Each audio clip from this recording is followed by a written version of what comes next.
preventative. I'll just move on to a new point. Anyway, during the time of Director Santiago, and let me lay the basis.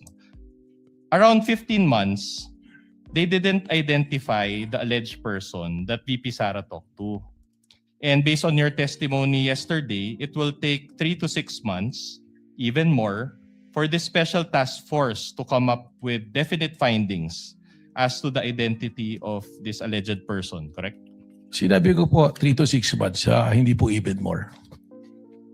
Okay, we'll just check the transcript for that. But at any rate, will this task force continue to exist and operate until you finally identify this alleged person, or does it have a time limit?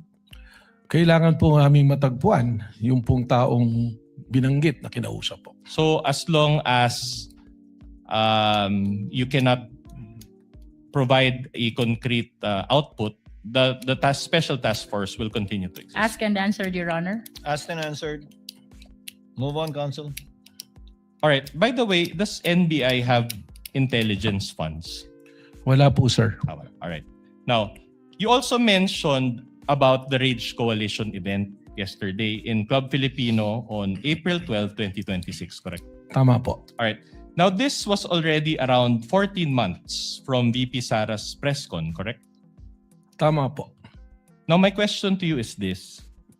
Was VP Sara present in that April 12, 2026 event?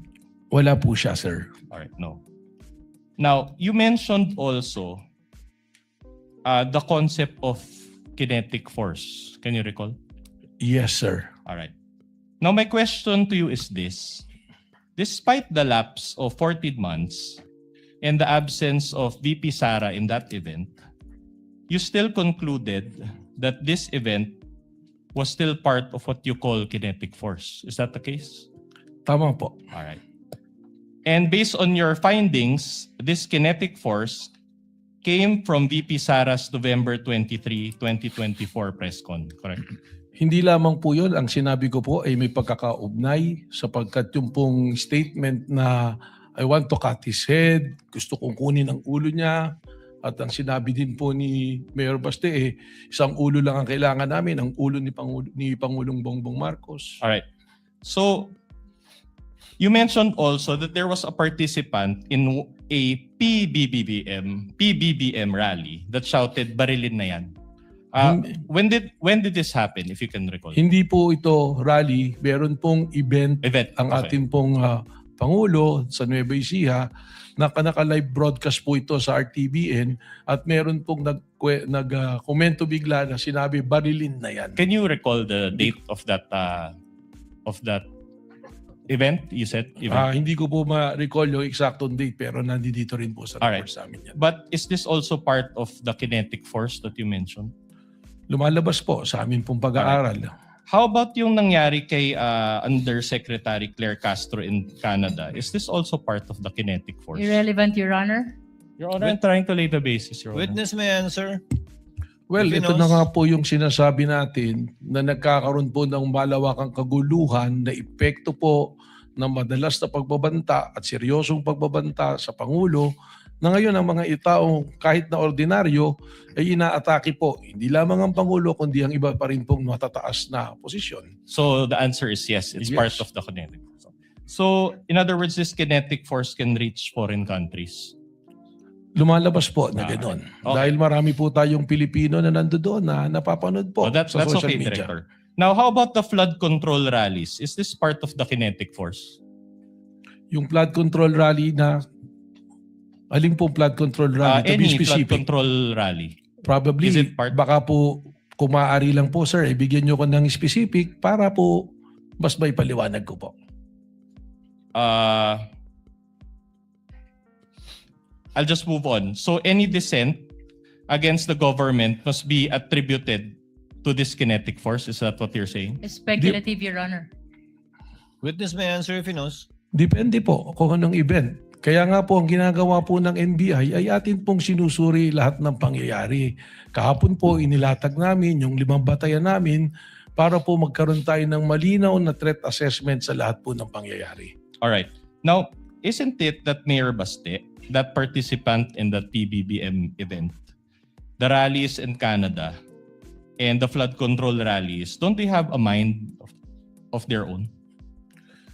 Ah, Your Honor, we are objecting on the Your ground Honor. of vague. Kindly clarify the Um, question. Your Honor, the witnesses... Kindly reform, counsel. I also did not quite get the question. Kindly reform, counsel. So are you saying that these people that I mentioned, they cannot act independently and are compelled by the kinetic force that you mentioned?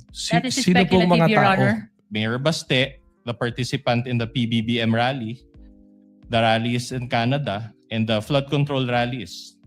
Una po, there's no PBBM rally. No, sorry, PBBM event. Sorry, I stand PBBM corrected. event, yung sa Canada. Tsaka, yun nga po, alin po bang flood control? Babalik ko lang po doon, pasensya na po sir, para po mas makontextualize po nating mabuti.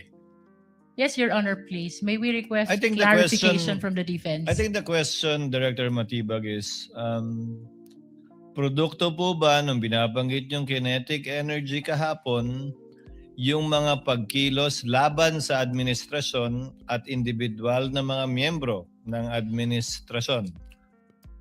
Respectfully, Your Honor, sapagkat marami pong may pagkilos po na iba-ibang grupo.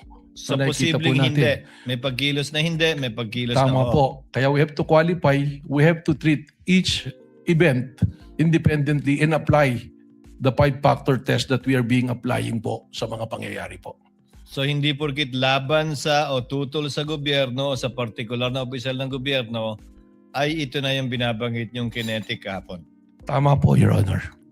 Counsel may proceed. All right, my question is this. Is this kinetic force still active today or has it stopped? Malinaw po, may mga pangyayari pa rin po. And should we really stop this kinetic force or just allow it until 2028? Hindi ko po, pakiulit po. Anyway, I'll withdraw that question. Just move on to a different question. Is this kinetic force a legal concept? Ito po ay konteksto sa aming base sa aming investigasyon. Again, ibabalik ko po ron sa aming 5 naging patayan na ginagamit din po ng ibang jurisdiction para makapag-establish po ng isang threat para sa isang national threat assessment. Again, just a manifestation that it's not responsive, but I'll just move on to a different point. Your Honor, please. What is the pleasure of the lead counsel? The defense is making a side comment to the answer of the witness.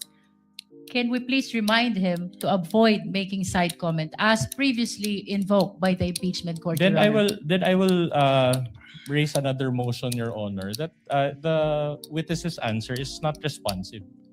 Counsels, let this not be a debate between and amongst the two parties. Let the witness answer and give his testimony. Counsel, you may proceed. All right. Was the Rage Coalition event a political rally?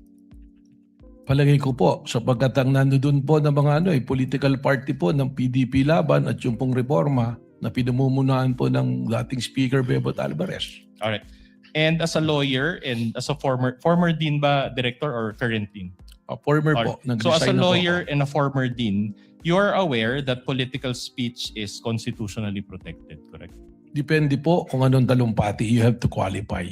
And unless we are under martial law again, Mayor Baste should be able to freely express his dissent to the government. Your Honor, correct? that is speculative. Let the witness answer. He is competent to answer that question. Unang-una, tama naman po kayo, wala namang martial law ngayon at pwede naman pong magsalita. But the freedom of expression has limitation also. Kung ito po ay nagbabiolate na ng batas at nakakasama na sa ating bayan, ay hindi naman po ito kasama na sa freedom of expression. All right. But my question to you is this. Did he directly urge the people to overthrow the government in that rally? Ang sinabi po niya, base sa aking testimonya, ay isang ulo lang ang gusto namin, ang ulo ni Bongbong Marcos. At kung matatandaan po ninyo, ay correlated it dun sa mga dati pang mga pangyayari. Hindi lang po yung event at sinabi na yun ang aming nagablasehan base sa aming pamantayan po sa pag-assess po ng banta o ng threat po. But that was your own interpretation of what That happened. is not only my interpretation, but is the interpretation of the new National Bureau of Investigation based on the standards that we follow, consistent to the standards Alright. that we're following. Is it your interpretation that those also demonstrate destabilization efforts? Please repeat, pakiulit mo, Is it sir. also the NBI's interpretation that those remarks constitute destabilization? Argumentative, Your Honor. No, if the witness can If he answer. knows. Ano pong particular na sinabi? That speech by Mayor Baste in general. Yung pong kanyang sinabi na ang ulo lamang ni Bongbong Marcos ang kailangan namin, at sabi ko nga, in correlation to the other events, applying the 5-factor standards that we have been using, which is recognized by other jurisdiction, doon po kami nagkaroon po ng conclusion. Sorry, Director, I didn't quite get your answer. So, are you saying that that's destabilization or no destabilization? Misleading, Your Honor. No, the director hasn't answered yet. He cited the basis, but cut short of answering the question. So, is it based on the 5 pillars of your investigation, Director? Well, dun po yan, based on the 5 pillars na natin po, lumalabas po ng Meron. isa dun sa elemento ng 5 pillars, it comply po. So, meron. Sumasagot po doon. So, meron. At Director. hindi po destabilisasyon, kundi banta po sa kaligtasan ng Pangulo na naging banta na rin po sa pambansang seguridad po. So, you're admitting that there was no destabilization? Argumentative, Your Honor. No, it's connected to the question, Your Honor. Previous Counsel, the session. witness has answered for the appreciation of the senator judges. You may proceed to a similar question or move on to another topic.